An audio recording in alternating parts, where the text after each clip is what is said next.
قال الله تعالى وتبارك في القرآن المجيد والفرقان الحميد ذلك الكتاب لا ريب فيه صدق الله العظيم اللهم صل على سيدنا ومولانا محمد وبارک وسلم۔ حمد و صلات کے بعد عزتوں کی مسند پر جلوہ فراز عالی مرتبہ ذی وقار محترم محتشم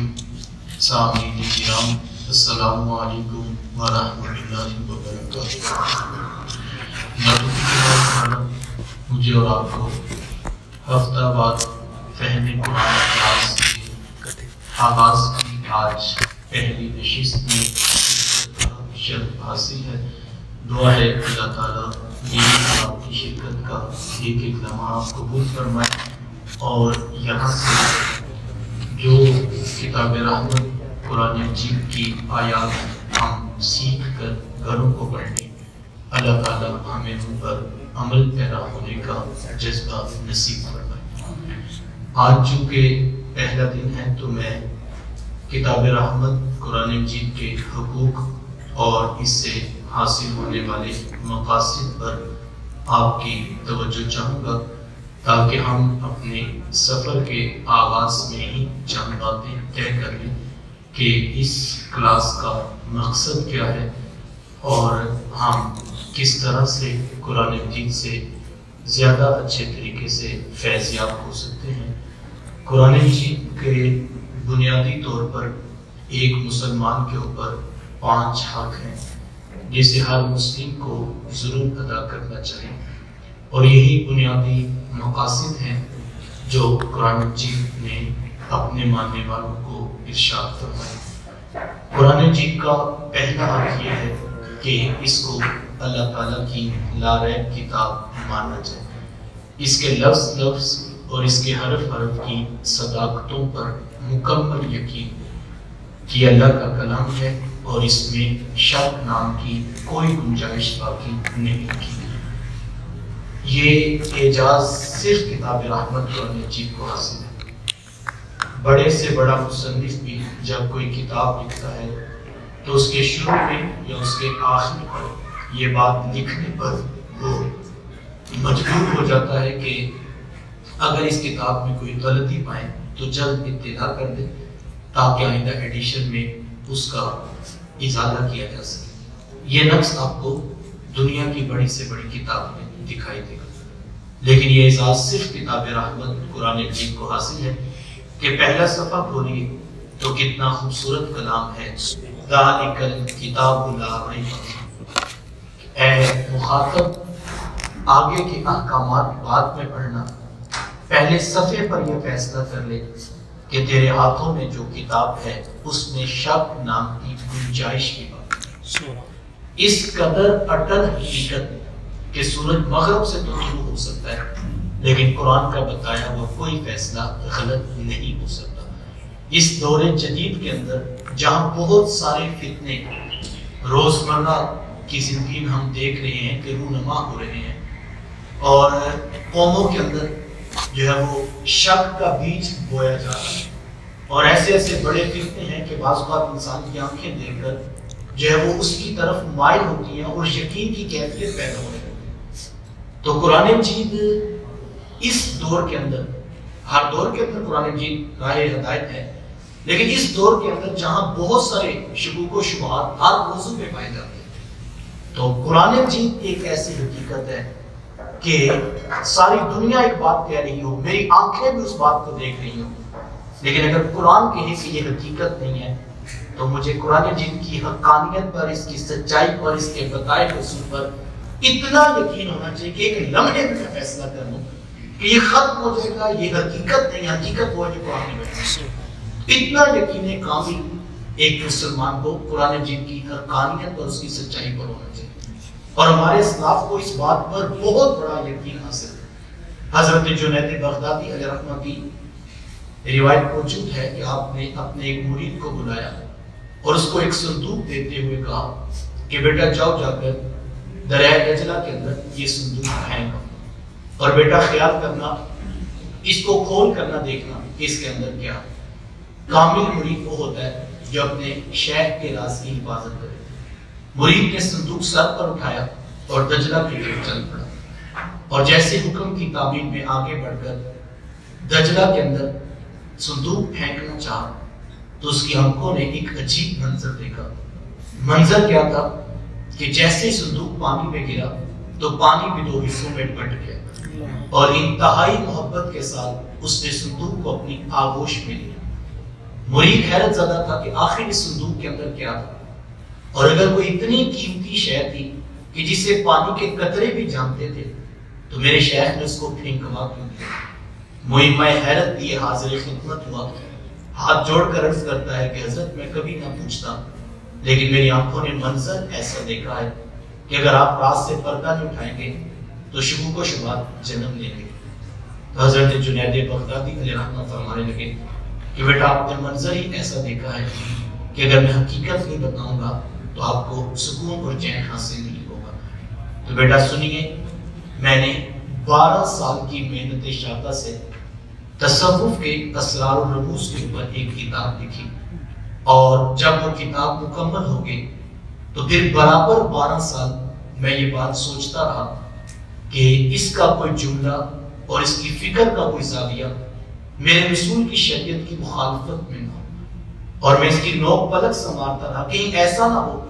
کہ کوئی شخص جنید کی کتاب پڑھے اور وہ راہ دین سے بھٹک جائے۔ 12 سال میں اس کی نوک پلک سنوارتا رہا،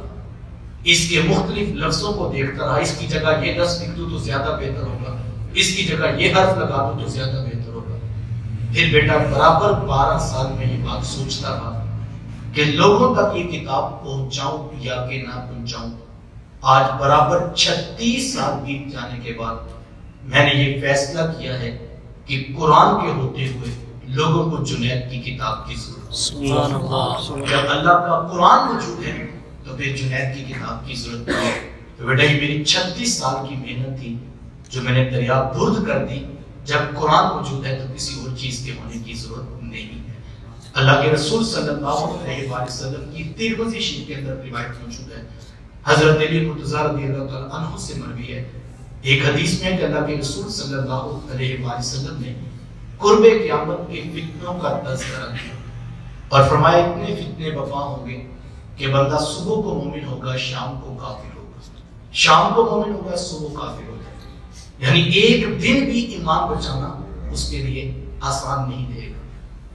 اور جس طرح جلتا کوئلہ ہاتھ پہ رکھنا مشکل ہے، اس طرح ایمان بچانا مشکل ہو جائے۔ کیا آج ہم دیکھتے ہیں تو کیا یہ وہ دور آ نہیں گیا؟ کیسے کیسے فتنے جو ایمان کی پونجی لوٹ لیتے ہیں، اور سوشل میڈیا پہ جو حال بنا پڑا ہے الیاس۔ تو فرمایا کہ جب قرب قیامت کے فتنے برپا ہوں گے تو مولا کائنات حضرت علی مرتضی رضی اللہ تعالیٰ عنہ نے حضور اسلام سے جب یہ قرب قیامت کے فتنوں کا تذکرہ سنا تو بے ساختہ پوچھا کہ حضور پھر بچنے کی صورت کیا ہوگی؟ علی حضرت علی مرتضی رضی اللہ تعالیٰ عنہ نے جب یہ سوال کیا تو میرے حضور نے 2 لفظی جواب دیا۔ حضور فرمایا کہ علی اللہ کی کتاب قرآن مجید، جو قرآن مجید سے لپٹ گیا وہ راہ ہدایت کو پا گیا، اور جس نے قرآن کو چھوڑ کر کہیں اور سے ہدایت کو تلاش کرنا چاہا تو علی اللہ اس کو گمراہ کر دے گا۔ یہاں ایک بڑی باریک سی بات جو کہ حضرت علی مرتضی رضی اللہ تعالیٰ عنہ کو باب العلم بھی کہا جاتا ہے، تو حضور اسلام نے مختلف قسم کے فتنے جب بیان کیے تو انہوں نے فتنوں کی تفصیلات نہیں دی مزید کہ کہاں سے نکلے گا، کس طرح کا ہوگا، کون اس میں شامل ہوگا، اس کے اوصاف کیا ہوں گے۔ جب موٹی موٹی باتیں حضور اسلام نے بیان کی تو انہوں نے فوراً یہ پوچھا کہ حضور جی یہ بتا دے بچنے کی صورت ہے۔ یعنی قرآن مجید نے یہ مزاج دیا تھا حضرت علی مرتضی رضی اللہ تعالیٰ عنہ کو، صحبت رسالت مآب صلی اللہ علیہ وسلم کا یہ فیض تھا کہ فوراً حل کی طرف چلے گئے کہ حضور یہ بتا دے کہ بچنا کیسے ہے۔ آج ہم کسی کو کوئی بات کہتے ہیں وہ ان تفصیلات میں چلا جاتا ہے اور حل کی طرف ہم نہیں کرتے، تو حضرت علی مرتضی رضی اللہ عنہ فوراً کہا حضور بچنے کی صورت بتا دیں۔ آقا کریم اسلام میں علی اللہ کی کتاب قرآن مجید، جو قرآن مجید سے لپٹ گیا اس نے راہ ہدایت کو پا لیا، اور جس نے قرآن کو چھوڑ کر کہیں اور سے ہدایت تلاش کرنا چاہیے علی اللہ اس کو گمراہ کر دے گا۔ تو یہ زندہ کتاب اللہ کا بہت بڑا انعام ہے حضرت انسان کے اوپر۔ تو اس کا سب سے پہلا حق یہ ہے کہ ہم 100% یقین پیدا کریں کہ اس کے اندر کوئی شک شبہ نہیں. تاریخ کے اندر یہ باتیں موجود ہیں. بہت سارے لوگ جب عقل کے سوالات کے کچھ جواب نہ دے سکے تو انہوں نے قرآن مجید کی مختلف قسم کی ایسی تشریحات کی کہ جو قرآن کا مزاج نہیں تھا، جو شریعت کا مزاج نہیں. دیکھو، میں اگر کسی سوال کو ٹیکل نہیں کر پاتا، میں کسی سوال کا جواب نہیں دے پاتا، تو میں یہ نہ کہوں کہ میں اس کو چھوڑ دوں. بات سمجھ رہے نا آپ؟ کہ ہمارے یہاں بعض بات ہوتا ہے اگر کسی نے میرے پر سوالوں کی بچھاڑ کی اور میں اس کو مطمئن نہیں کر پایا تو میں اس کو چھوڑ کے اس کی بات کی تائید کر دوں، تو یہ نہیں ہو سکتا. بطور مومن میرا عقیدہ یہ رہنا چاہیے کہ آپ کی بات اپنی جگہ پر بجا ہوگی، قرآن اس کا جواب دے گا، لیکن میرا علم کامل نہیں ہے. لیکن میں یہ نہیں ہو سکتا کہ آپ کی باتوں میں آ کے میں قرآن کا ضابطہ چھوڑ دوں. یہ ہو سکتا ہے کہ میرے سامنے وہ ساری آیات نہ ہو، میرے پاس وہ پورا علم نہ ہو، لیکن یہ کبھی نہیں ہو سکتا کہ کسی دوسرے شخص کی بات جو قرآن کی مخالفت میں وہ سچی ہوگی. تو بطور مومن ہمیں اس بات کو یقین ہونا چاہیے کہ قرآن مجید اٹل حقیقت ہے اور اس کی بتائی ہوئی ہر بات جو ہے وہ حق یقین تک ہمیں لے جاتی ہے. اور ایک مومن کا عقیدہ قرآن مجید کے بارے میں یہی ہونا چاہیے. یہاں ضمن ایک چھوٹی سی بات کر دوں. ہمارے یہاں بہت ساری جو ہے وہ میڈیکل سائنس کی جو ہے وہ ریسرچز آتی ہیں یا کوئی سائنسی تحقیق سامنے آتی ہے، تو اس سائنسی تحقیق کو دیکھتے ہوئے ہم جو ہے وہ قرآن مجید کے درمیان کو سائنس کے درمیان کوئی تطبیق کرنا چاہتے ہیں. یا بعض اوقات انسان کے ذہن میں سائنس اتنا روک جما چکی ہوتی ہے کہ انسان قرآن کا ضابطہ چھوڑ کے اس کی بھی حمایت کر رہا ہوتا ہے. تو یہ بات ذہن نشین رہے. ابھی تک 1400 سال گزر گئے اور قرآن مجید کی حقانیت کا یہ بہت بڑا منہ بولتا ثبوت ہے کہ سائنس نے ارتقائی سفر جتنا بھی کیا ہے اور وہ حقیقتیں جو سائنس بیان کر چکی اور جس پر سائنس کی ریسرچ مکمل ہو چکی اور وہ لا کا درجہ اور قانون کا درجہ حاصل کر گئی، آپ کو یہ بات سن کر اطمینان قلب حاصل ہوگا. 1400 سال کے اندر سائنس نے جتنی تحقیقات مکمل کی وہ ساری وہی تھی جو کتاب رحمت قرآن مجید نے بیان کی. سبحان اللہ. ابھی تک پوری دنیا کے اوپر کوئی ایک ریسرچ بھی ایسی نہیں جو مکمل بھی ہو اور وہ چاند اور قرآن مجید کی مطابقت میں نہ ہو. تو قرآن مجید نے جو کہا سائنس ڈھونڈتی ڈھونڈتی تلاش کرتی کرتی بالآخر جب اس نے کہا بات مل گئی. اور قرآن کے مقابلے میں جو ہے وہ سائنس نے کوئی اعلان کرنا چاہا کہ یہ دیکھیے ہم نے یہ دریافت کر لیا، یہ ہم نے ثابت کر دیا، لیکن جب قرآن مجید کھولا تو وہ کہانی 1400 سال قبل پہلے قرآن نے بیان کر دی. ابھی تک کوئی ایسی بات نہیں. ہاں بہت ساری باتیں آپ کو ملے گی اور بعض سائنس کا علم کامل نہ ہونے کی وجہ سے لوگ سمجھتے ہیں کہ شاید کہ قرآن مجید نے وہ کہا ہے تو سائنس نے کچھ اور کہا. لیکن آپ ان چیزوں کی تحقیق میں جائیں گے تو سائنس ابھی ارتقائی سفر میں. سائنس اس کو نظریہ کہتی ہے، سائنس اس کو تھیوری کہتی ہے، سائنس اس کو ایک رائے کہتی ہے، اور سائنس ابھی تلاش کر رہی ہے حقیقت. حتمی فیصلہ سائنس اس وقت دیتی ہے جب پریکٹیکل ایویڈنس آ جائے اور ایکسپیریمنٹل فیز پورا ہو جائے، پھر سائنس ایک قانون دیتی ہے. اور یہ ایک ایمان والے کے لیے بہت بڑی روشنی ہے کہ جب سائنس ایکسپیریمنٹل فیز کے گزرنے کے بعد ایک قانونی شکل کو دیتی ہے تو قرآن مجید وہی بیان کرتا ہے جو آج سائنس تلاش کر رہی ہے. تو یہ بہت بڑا اعزاز ہے ایک مومن کے لیے کہ اللہ تعالیٰ، اور میں کہتا ہوں ہم خوش قسمت ہیں کہ قرآن مجید نے آخری جو فیصلے حتمی تھے قرآن مجید نے وہ بیان کر دیے اور ہمیں کہہ دیا افلا یتدبرون، کیا وہ تدبر نہیں کرتے؟ افلا تعقلون، کیا وہ عقل نہیں رکھتے؟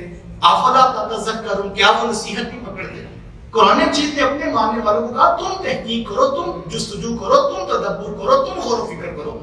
لیکن غیر مسلم کے پاس نتیجہ نہیں ہے اور وہ تحقیق کر کے نتیجے پہ پہنچ رہے ہیں. اور حضور کا فیض ہے کہ قرآن مجید نے ہمیں نتیجہ ہاتھ پہ پکڑا کے کہا نتیجہ یہ آئے گا، رستہ تم تلاش کرو، تحقیق تم کر لو، تدبر تم کرو، غور و فکر تم کرو، یہ تمہاری ذمہ داری ہے. نتیجہ ہم تمہیں ہاتھ پہ پکڑاتے ہیں اس لیے کہ تم حضور علیہ السلام کے امت میں کھڑے ہو. اور یہ قرآن مجید کا بہت بڑا اعجاز ہے. قرآن مجید کا بہت بڑا یہ اعجاز ہے کہ اس نے اپنے ماننے والوں کو حقیقتوں کا سبق دیا ہے. تو بطور مومن ہمارا ایمان قرآن مجید کے لفظ اور حرف حرف پر اتنا پختہ ہو کہ ہم ہر حقیقت کو قرآن مجید سے تلاش کریں. دوسرا قرآن مجید کا حق یہ ہے کہ صحت لفظی کے ساتھ، مخارج کی صحیح ادائیگی کے ساتھ اس کو اوپر سے دیکھ کر پڑھنا سیکھا جائے. اور یہ قرآن مجید کا دوسرا بنیادی حق ہے اور یہ چیز ہم اپنے اسلاف کی زندگیوں سے سیکھ سکتے ہیں. صحابہ بڑا خوبصورت قرآن پڑھا کرتے، اور یارو پڑھتے بھی کیوں نہ، انہوں نے قرآن سیکھا بھی تو صاحب قرآن سے۔ سبحان اللہ۔ جتنا کامل استاد ہوتا ہے شاگرد بھی تو اتنے کامل ہوتے ہیں۔ تو کیا خیال ہے جن کی استاذی مکرم امام الانبیاء صلی اللہ علیہ وسلم، تو پھر کتنا خوبصورت قرآن پڑھتے ہیں۔ اور ایسے ایسے خوش قسمت لوگ تھے، حضرت عبداللہ ابن مسعود رضی اللہ تعالیٰ عنہ، حضرت ابی بن کعب رضی اللہ تعالیٰ عنہ، اور حضرت ابی بن کعب رضی اللہ تعالیٰ عنہ تو یہ خوش قسمت صحابی رسول ہیں کہ جب حضور اسلام کے پاس کوئی نیا شخص دور دراز دیہات سے سفر کر کے آتا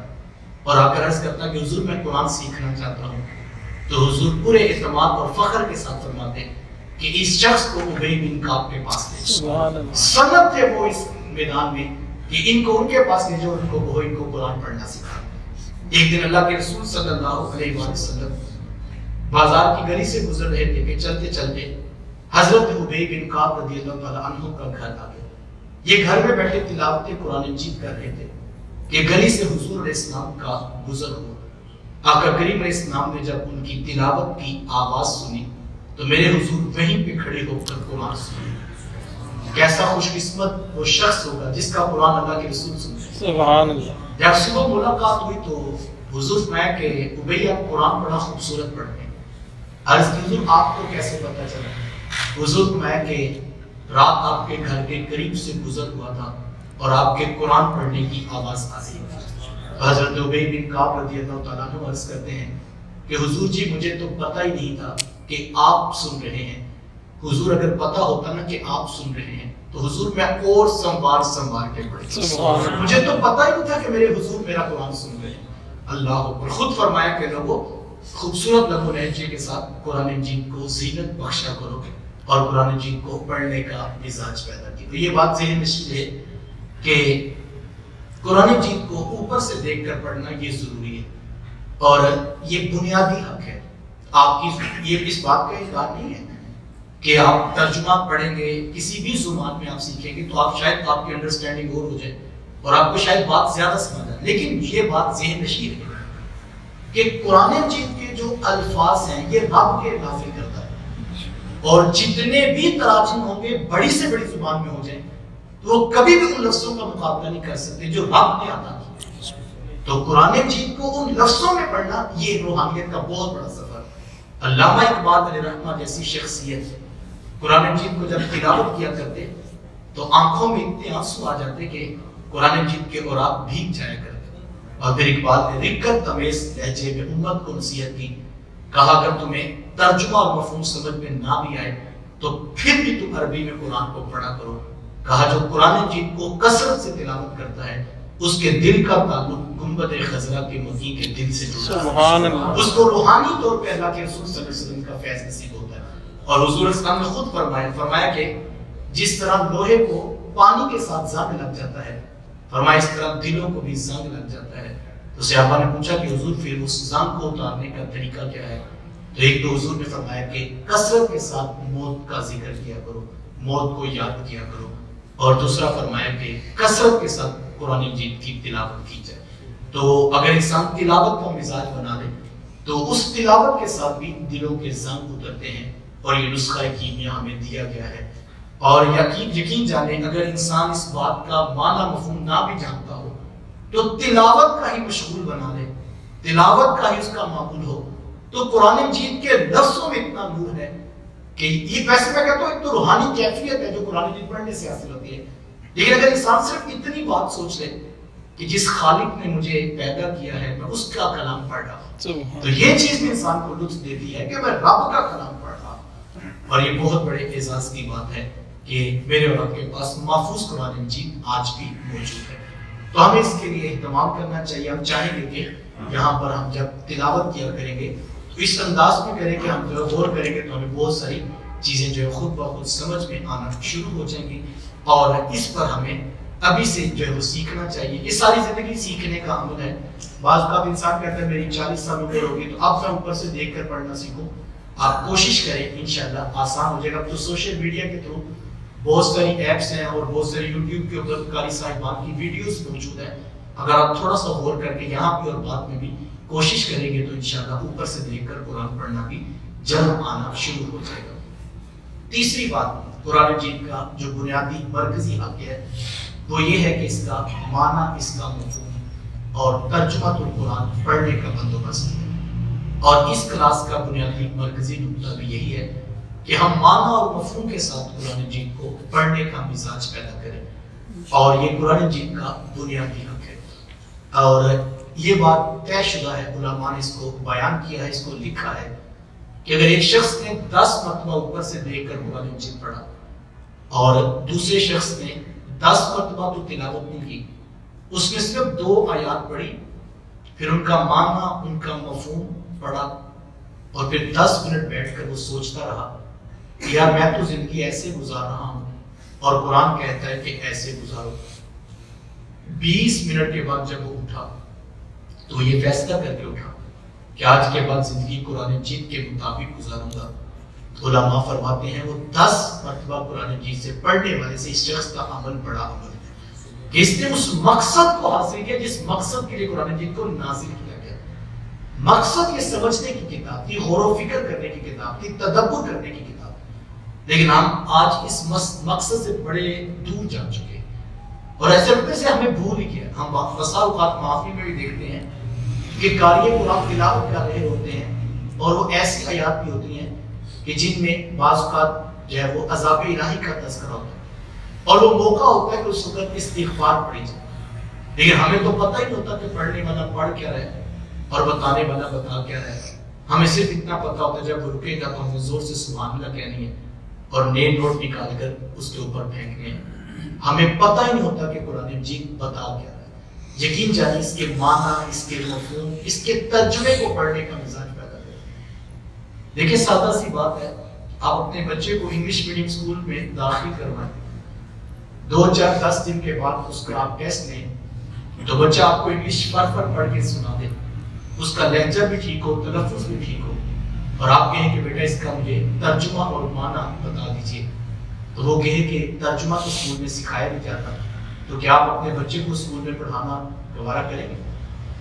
آپ کہیں گے خاک پڑے، معنی، مفہوم، ترجمہ تو آتے ہیں۔ مقصد تو یہ تھا کہ جو بات لکھی ہے اس کو سمجھ کے آگے سمجھانے کی اہلیت پیدا کرتا، لیکن افسوس کہ ہم دیگر معاملات میں تو پوری طرح، بلکہ کسی شخص کی بات سمجھ نہ آئے، بعض کا بھی واٹس ایپ میں جو کوئی لکھ کر بھیجتا ہے تو کسی شخص کو سمجھ نہیں آتا تو وہ دوسرے شخص کو تلاش کرتا ہے، کہتا ہے کہ ذرا یہ میسج بتائیں کہ کیا ہے، تو کوئی دیکھ کے کہتا ہے کہ یہ انگلش میں ہے اور یہ اس میں کمپنی نے اپنی ایڈورٹائزمنٹ کے لیے کوئی چیز بھیجی، تو کہتا ہے اس کا کوئی معنی مطلب تو ہوگا نا، اس کا کوئی مفہوم تو ہوگا، بتائیں کہا کیا کمپنی۔ ایک تڑپ پیدا ہوتی ہے کہ جن کے ساتھ میرا تعلق ہے انہوں نے مجھے کہا کیا، تو ایک کمپنی کی طرف سے آنے والے میسج کے لیے تو ہم اپنا وقت نکال لیں۔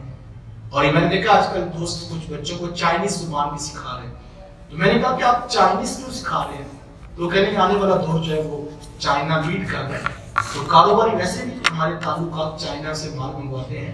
تو ہم نے اپنے بچوں کو کہا کہ یہ زبان سیکھو تاکہ تم بل وغیرہ پڑھ سکو، ان کو گائیڈ کر سکو، ان سے انفارمیشن لے سکو۔ بڑی اچھی بات ہے، میں اس کی نفی نہیں کرتا، لیکن میں کہتا ہوں یار اگر ہمیں اپنے کاروبار کے لیے چینی زبان سیکھنی پڑے تو ہم اس کے لیے بھی وقت نکالنے کے لیے تیار ہیں، اور اسکول کالج بچہ نہیں بھی گیا تو ہم اس کو بھی کہہ رہے ہیں تو 6 ماہ جو ہے کورس کر،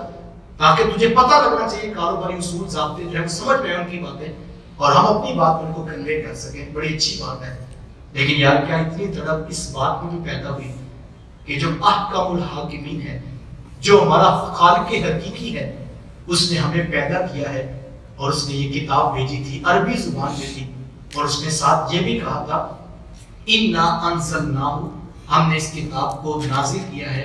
عربی زبان کے اندر، لعلکم تعقلون، تاکہ تم اس کو سمجھ سکو۔ عربی کا انتخاب اسی لیے کیا کہ تم اس کو سمجھ سکو، لیکن ابھی تک ہم تو معنی مفہوم کی طرف بھی نہیں لا سکتے، اور اللہ تعالیٰ نے اپنے محبوب اسلام کو جس منصب پہ جو ہے وہ براجمہ فرمایا، فائز المرام کیا، اس پر یہ باقاعدہ ان کی ذمہ داری لگائی۔ اللہ کے رسول صلی اللہ علیہ وسلم کے بارے میں قرآن میں خود فرمایا وَيُعَلِّمُهُمُ الْكِتَابَ وَيُزَكِّيهِمْ، ہم نے پیغمبر کو بھیجا ہے تاکہ وہ ان کو کتاب سکھائیں۔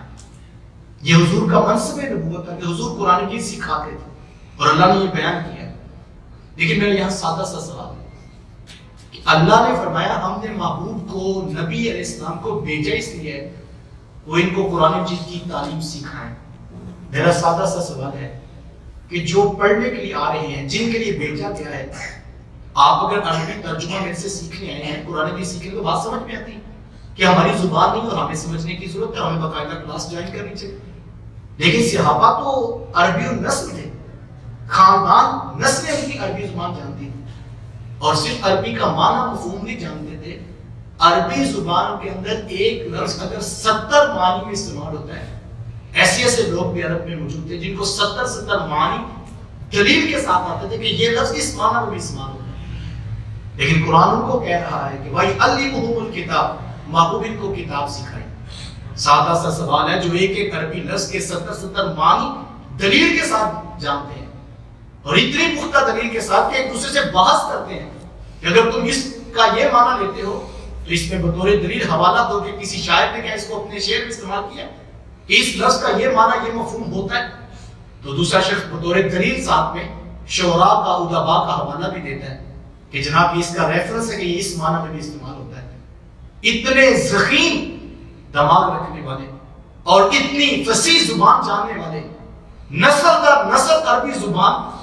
سیکھنے والے، اپنی ماں کی زبان سے، اپنی ماں کی گود سے، قرآن ان کو کہہ رہا ہے کہ ہم نے پیغمبر کو بھیجا ہے تاکہ تمہیں کتاب سکھائے۔ سادہ سا سوال ہے، جن کو اتنی عربی آتی تھی ان کو کیا سکھانا تھا جو قرآن نے کہا تھا کہ ہم نے پیغمبر علیہ السلام کو بھیجا اس مقصد کے لیے؟ تو بڑا خوبصورت ہے لیکن اس کا جواب دیا کہ اس لیے نبی علیہ السلام کو بھیجا تھا کہ محبوب یہ ایک عربی لفظ کے 70 معنی تو جانتے ہیں، لیکن محبوب 70 معنی میں سے تیرے رب کی مراد کیا ہے یہ نہیں جانتے۔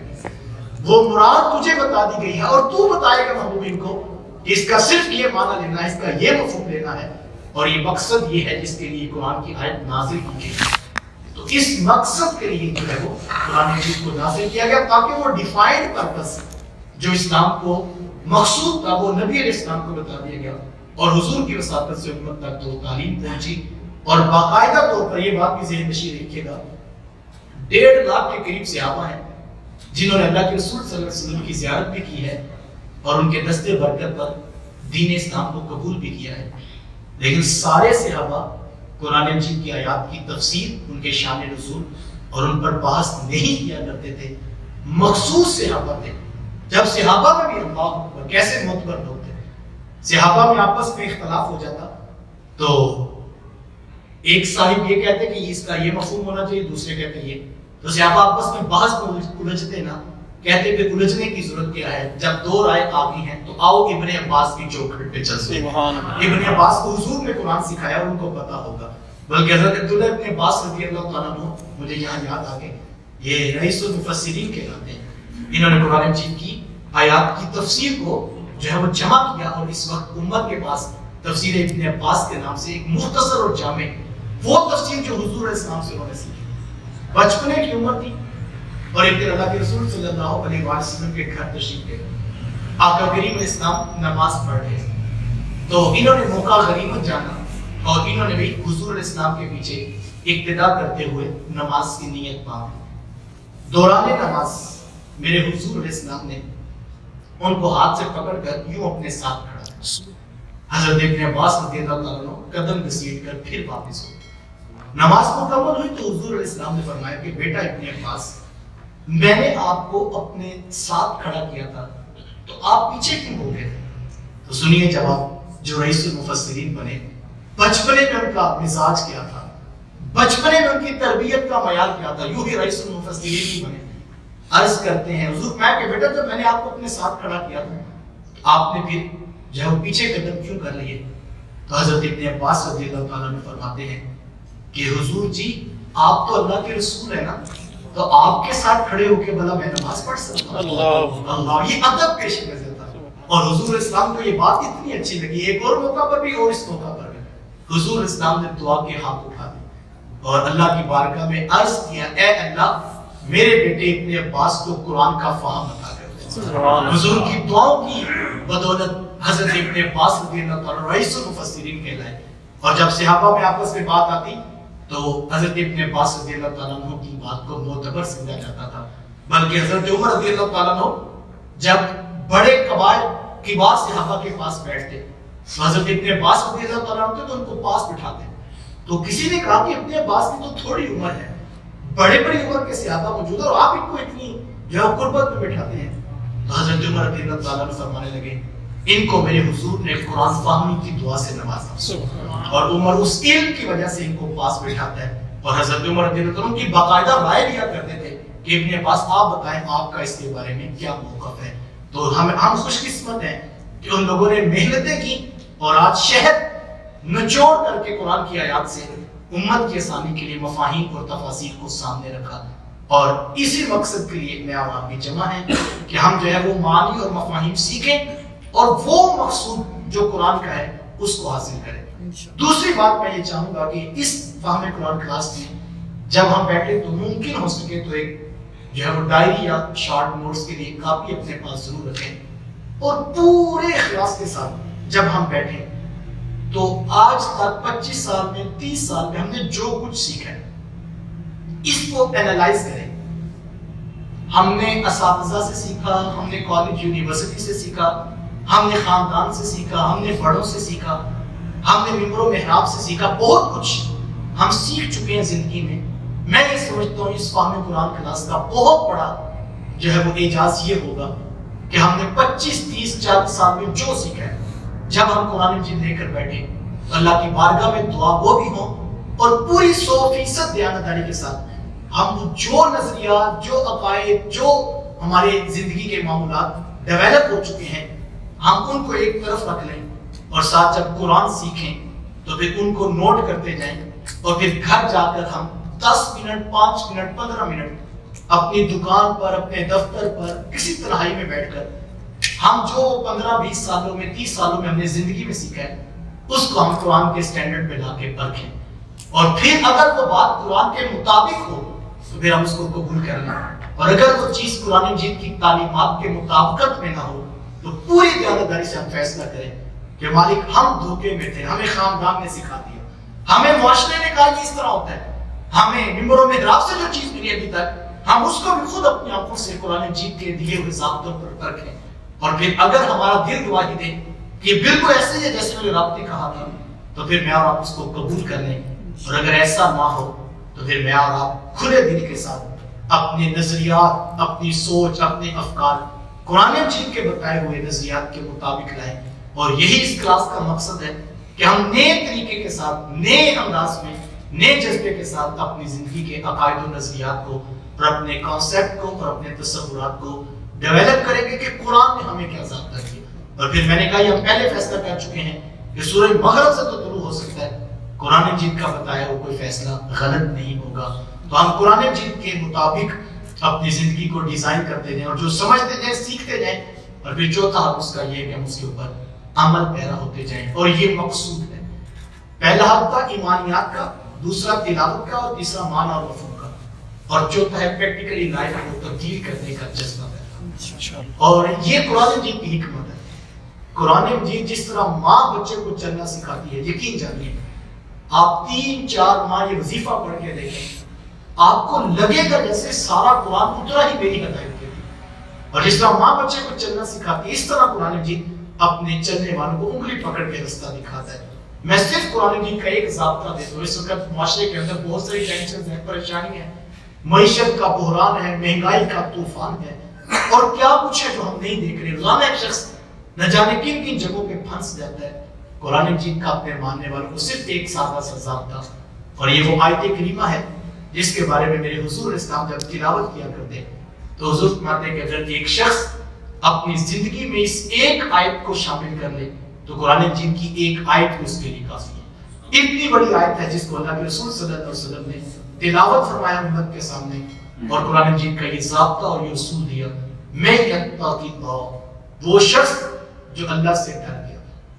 جس نے تقوی اختیار کیا, جس نے خوف خدا پیدا کر لیا, جس نے اپنی زندگی میں خشیت الہی کے جذبات کو پروان چڑھایا, اور وہ تقوی کی راہوں کا مسافر ہوگا. صرف ایک چیز وہ پیدا کر لے کہ وہ تقوی والا بن جائے, اللہ سے ڈرنے والا بن جائے. یہ ایک ضابطہ ہے قرآن.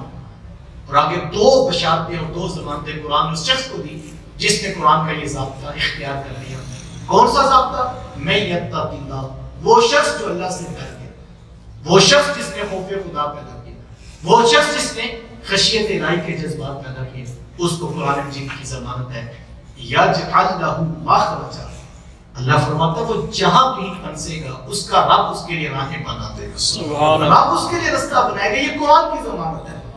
ضابطہ پورا کرے، ایک اصول کو اپنا لے کہ اس میں 100% تقوی کی زندگی گزارنی ہے، خوف خدا کی زندگی گزارنی ہے، خشیت الہی کی زندگی گزارنی ہے، اس کو ضمانت ہے قرآن کی یجعل لہ مخرجا، اللہ فرماتا ہے ہم اس کے لیے رستہ بنا دیں۔ اور دوسری ضمانت وَيَرْزُقْهُ مِنْ حَيْثُ لَا يَحْتَسِبُ، اور اللہ اس کو وہاں سے رزق عطا کرے گا جہاں سے وہ سوچ بھی نہیں سکتا۔ کچھ اسباب رزق وہ ہیں جو ہم جانتے ہیں، جو منتھلی انکم ہے، جہاں ہم جاب کرتے ہیں، جو ایک مارکیٹ میں بیٹھا ہوا تاجر ہے، اس کو پتہ ہے یہ 4 5 6 پارٹیز تو میرے پاس لگی ہیں تو پرمنٹ مال میرے سے مہینے کا لیتی رہتی۔ قرآن مجید نے ان کی ضمانت نہیں دی کہ وہ تمہیں دیں گے، بلکہ قرآن نے اس سے آگے کی بات کی، کہا وَيَرْزُقْهُ مِنْ حَيْثُ لَا يَحْتَسِبُ، ہم وہاں سے بھی دیں گے جہاں سے تو سوچ بھی نہیں سکتا، تجھے گمان بھی نہیں آئے گا یہ کہاں سے آ گیا۔ لیکن شرط ہماری ہے، ضابطہ ہمارا ہے کہ تو تقوی والا بن جائے۔ تو یہ ایک ضابطہ ہے، ذرا غور کیجئے اس ایک ضابطے میں کتنی بڑی مشکلات کو حل کر دیا گیا۔ اور اگر پورے قرآن مجید کے ضابطے انسان نے زندگی میں نوٹ کیے ہوں اور پھر فیصلے ان کے اوپر رکھیں، میں نے کہا آپ شارٹ نوٹس جو بنائے گئے ان کے اوپر محاسبہ کریں پورا ہفتہ، کلاس تو ہماری ہفتے میں 1 دن ہے لیکن آپ پورا ہفتہ ان کے اوپر محاسبہ کریں کہ میں نے جو ہے وہ منگل والے دن یہ بات سیکھی ہے، زندگی میں جہاں 2 رستے آ جائے تو میں نے اس راستے پہ کھڑا ہونا ہے جو قرآن مجید نے مجھے بتایا ہے۔ اور یہی مقصد ہے کہ ہم کچھ خود سیکھیں اور سیکھ کر ہم اپنی زندگی کو پریکٹیکلی ان اصولوں پہ رکھیں۔ میں ایک بہت بڑے عالم دین کے پاس بیٹھا تھا، میں نے ایک بہت بڑے فتنے کے بارے میں ان سے جو ہے پریشانی کا اظہار کیا اور انہوں نے ساری بات سنی اور انہوں نے یہ سارا کچھ سن لینے کے بعد جو ہے وہ مجھے بڑے اطمینان سے کہا کہ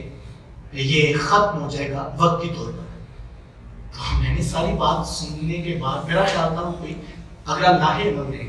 لیکن بڑے اطمینان کے ساتھ بڑے اعتماد کے ساتھ آپ پریشان نہ ہو، یہ جز وقتی ہے، یہ تھوڑی دیر کے لیے ختم ہو جائے گا۔ تو میں نے کہا کہ اگر آپ تھوڑی سی رہنمائی فرما دیں مجھے بھی اعتماد ہو جائے۔ انہوں نے قرآن مجید کے 2 لفظ پڑھے، انہوں نے کہا میرے رب کا فیصلہ ہے کہ فتنہ زیادہ دیر نہیں رہتا، فتنہ ہمیشہ ختم ہو جاتا ہے۔ بھائی بیٹا پریشانی اس حوالے سے ضرور کہ ہمارا انتقال ہے، لیکن یہ ہمیشہ نہیں رہے گا چونکہ یہ فتنہ ہے اور اس میں حقیقت نہیں ہے، اور قرآن کا دعویٰ ہے کہ فتنے ختم ہو جائیں گے اور زمین سے فساد ختم ہوگا۔ تو یہ ہو ہی نہیں سکتا کہ قرآن کی بات غلط ہو جائے۔ تو جن لوگوں کی کانسیپچول سٹڈی قرآن مجید کے اوپر اتنی ہوگی تو وہ بڑے اعتماد کے ساتھ زندگی میں رائٹ اور لیفٹ کا فیصلہ کر سکتے۔ اور ایک اور بات میں آپ سے کہنا چاہوں، چونکہ آپ مختلف شعبہ زندگی سے تعلق رکھتے ہیں، آپ میں سے کوئی انجینئر ہوگا، کوئی ٹیچر ہوگا، کسی کی جو ہے وہ سی اے کی فیلڈ ہوگی، کوئی کمپیوٹر سائنس سے وابستہ ہوگا اور کوئی اسلامیات کی تعلیمات سے بھی فیض یاب ہوگا، مختلف شعبہ ہے زندگی سے، کوئی تاجر ہوگا، کوئی جو ہے وہ مزدور ہوگا، اور ہم سب کا 25-30 سال کا ایک بیک گراؤنڈ ہے، تو ہم نے مختلف چیزیں سیکھی ہیں وہاں سے۔ میں یہ کہتا ہوں کہ اس موقع کو ہم غنیمت سمجھتے ہوئے میں آپ سب سے کہوں گا کہ یہ بالکل کھلا ہے، جیسے ہم آف لائن ہوں گے تو میں یہاں موجود ہوں گا، قرآن مجید کی کسی آیت کے بارے میں آپ کے ذہن میں کوئی خیال آئے، کوئی تصور ہے کہ یہ معنی بھی تو ہو سکتا ہے، تو پھر ہم اس معنی کو صحابہ کی بتائی ہوئی تفسیر کے اوپر توڑ لیں گے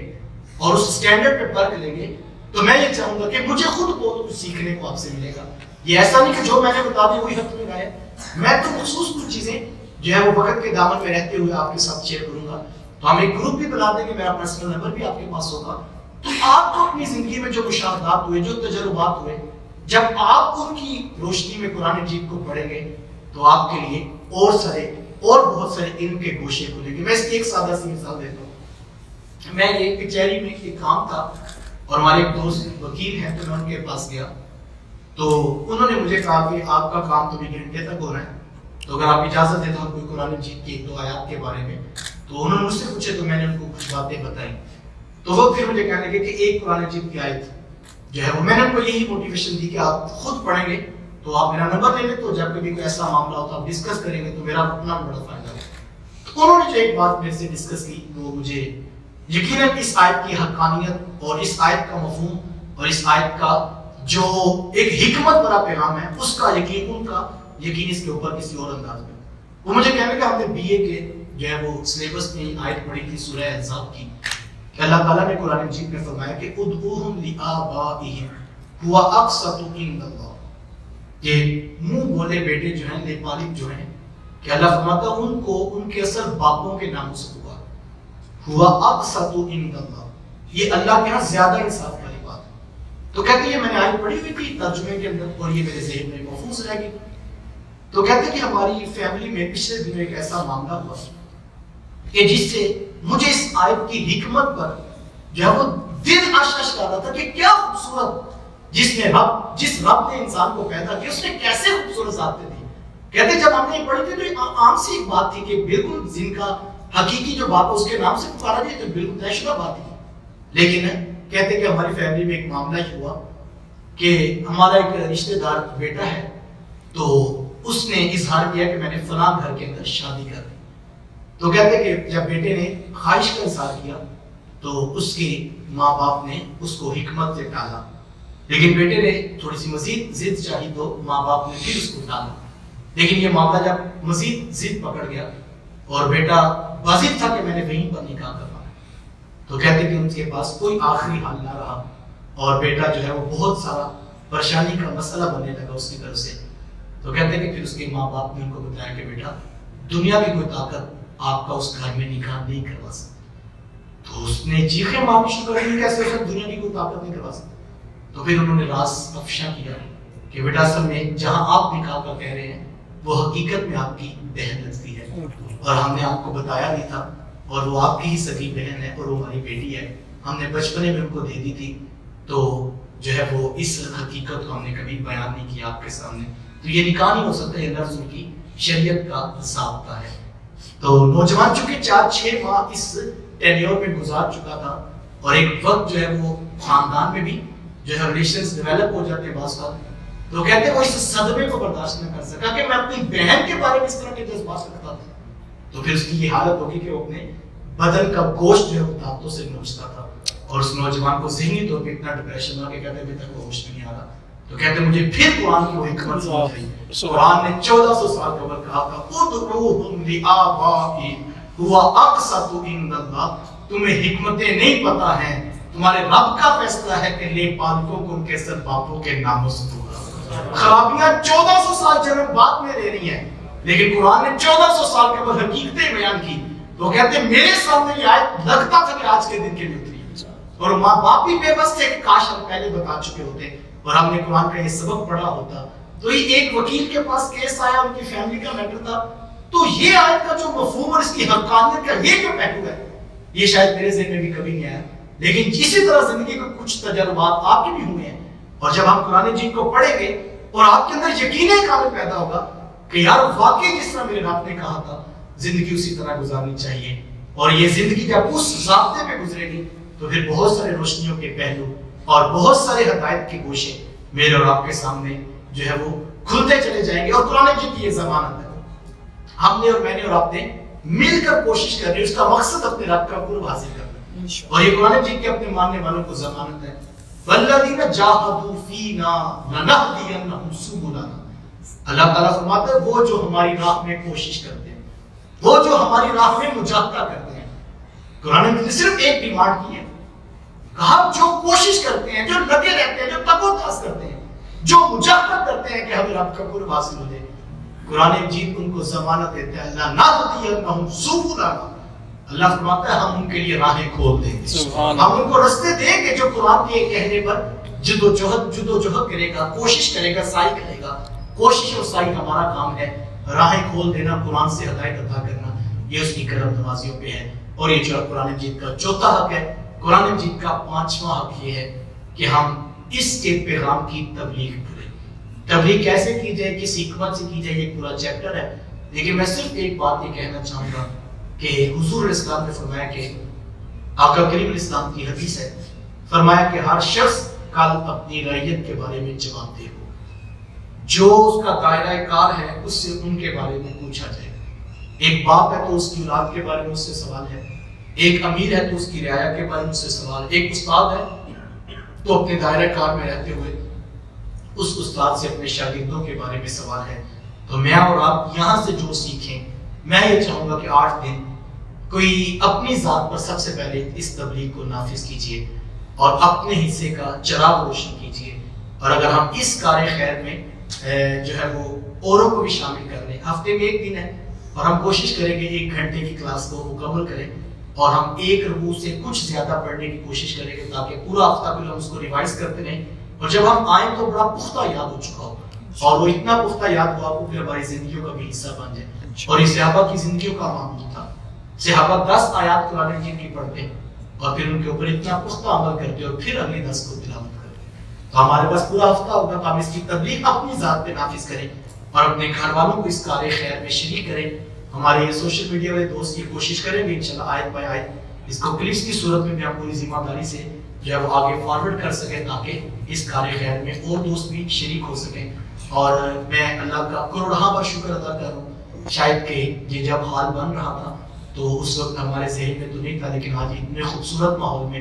اور اتنے خوبصورت جو ہے وہ حال کے اندر بیٹھ کر اتنے لوگوں کے ساتھ کتاب رحمت قرآن مجید کی فہم کی کلاس کا آغاز ہونا یہ اللہ تعالیٰ اس کار خیر میں جنہوں نے بھی 1-1 روپیہ دیا اللہ ان کو بھی برکات عطا فرمائے. اور میں خاص طور پہ گلدشتہ ان کے ہمارے یہ نوجوان دوست اور ہمارے ہمایوں بھائی جو ان کی سپرویژن کرتے ہیں اتنا خوبصورت ماحول انہوں نے سجایا تو یقیناً یہ قرآن مجید کے ساتھ ایک پیار کا انداز ہے. ہم جو ہے ویسے بھی پڑھیں تو قرآن مجید کا فیض تو ملتا ہے لیکن اگر اہتمام کر لیا جائے اتنے خوبصورت انداز میں تو یقیناً اس کی برکات ہوتی ہیں. آپ کسی سے ملنے چلے جائیں ویسے بھی چلے جائیں تو اس کو اچھے لگتے ہیں لیکن اگر آپ سچ دھج کے جائیں یا کوئی آپ کے گھر آ کے اچھی صفائیاں کر لیں تو اس کا دل بڑھ جاتا ہے کہ یار انہوں نے میرے آنے بھی کیا ہے. تو اگر ہم قرآن مجید کے اعزاز میں یہ سب کچھ کریں اور میں آپ کو چاہوں گا ویسے تو روٹین میں آپ روزانہ اچھے کپڑے پہنتے ہوں گے اگر منگل والے دن زیادہ اہتمام کر لیا جائے اس انداز سے کہ آج ہماری قرآن مجید سے خاص ملاقات ہے اور ہم چاہیں گے ہمارے دوست جو ہے سفید ٹوپیوں کا بھی اہتمام کریں. بعض کا بندہ جاب سے آتا ہے تو بھول جاتا ہے تو وہ بھی آپ تک پہنچ جائے کریں تو ہم جو سیکھیں اس کے اوپر عمل پیرا ہو جائے. نہ کوئی خطابت کا جوہر منوانا مقصود ہے نہ کوئی اپنے علمی نکات ظاہر کرنا مقصد ہے. مقصد یہی کہ ہم سیکھتے جائیں اور عمل پیرا ہوتے جائیں. اور ایک آخری بات جو کہ صرف بات ہے اور اس پر ووٹنگ ہو سکتی ہے میری خواہش ہوگی کہ جب ایک پارہ ختم ہوا کرے تو چھوٹا سا ہم اس کا ٹیسٹ بھی کنڈکٹ کروا لیں جو کہ ہماری دوسری برانچز میں باقاعدہ ایک ٹیسٹ بھی ہو تو اس سے یہ کہ ہفتے کا ہمیں پتہ ہوگا کہ سنا بھی جانا اور جو ہے وہ ٹیسٹ بھی ہونا تو اس سے رغبت بھی بڑھ جائے گی. تو اگر کوئی اس کو بوجھ سمجھے تو اس کے لیے رخصت بھی ہوگی وہ بس بیٹھ جائے اس دن میں تو ہوں گا ادھر تو کوئی چیز سیکھ لیں گے ہم لیکن اگر زیادہ لوگ اس کار خیر میں ذمہ داری سے یہ کر لیں گے تو یہ ہماری ایک ریہرسل ہو جائے گی اور بہت ساری چیزیں سیکھنے کو مل جائیں گی. پھر وہی ٹیسٹ پیپر ہم اپنے بچوں کو بھی ساتھ میں شامل کر سکتے ہیں. اگر مزید ہماری بھائی سے ہماری مشاورت ہو جاتی ہے اگر وہ نہیں میرے ذہن میں بھی آیا کہ ہم خواتین کے اوپر انتظام کرنا چاہیں تو کیمرے تو لگے ہیں اگر ایسا ہو سکے ہماری بہنیں بیٹیاں بھی شامل ہو جائیں گے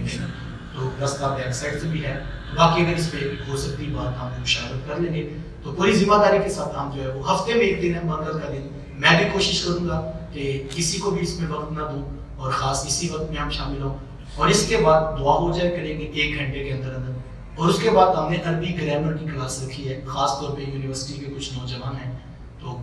جن کے دل میں آرزو کہ ہم عربی گرامر بھی سیکھ لیں وہ بات میں ہم چند لوگ یہاں بیٹھ جائے کریں گے. میں باقاعدہ طور پہ کوشش ہوگی کہ ہم اس میں کچھ نہ کچھ سیکھیں. تو جب آپ قرآن مجید پڑھ رہے ہوں گے تو عربی گرامر کے حساب سے پڑھیں گے تو سننے میں بھی رغبت پیدا ہو جاتی ہے. ایک نیا علم بھی ہے گرامر کا تو ہم کچھ نہ کچھ وہ دوست جو نوجوان یونیورسٹی میں کلاسز میں پڑھتے ہیں تو وہ اگر اس کو یاد کر لیں گے تو یہ اس کار خیر کا دوسرا حصہ ہوگا. اللہ کی بارگاہ میں دعا گو ہوں کہ اللہ تعالیٰ میرا اور آپ کا اس نیک مقصد کے لیے مل بیٹھنا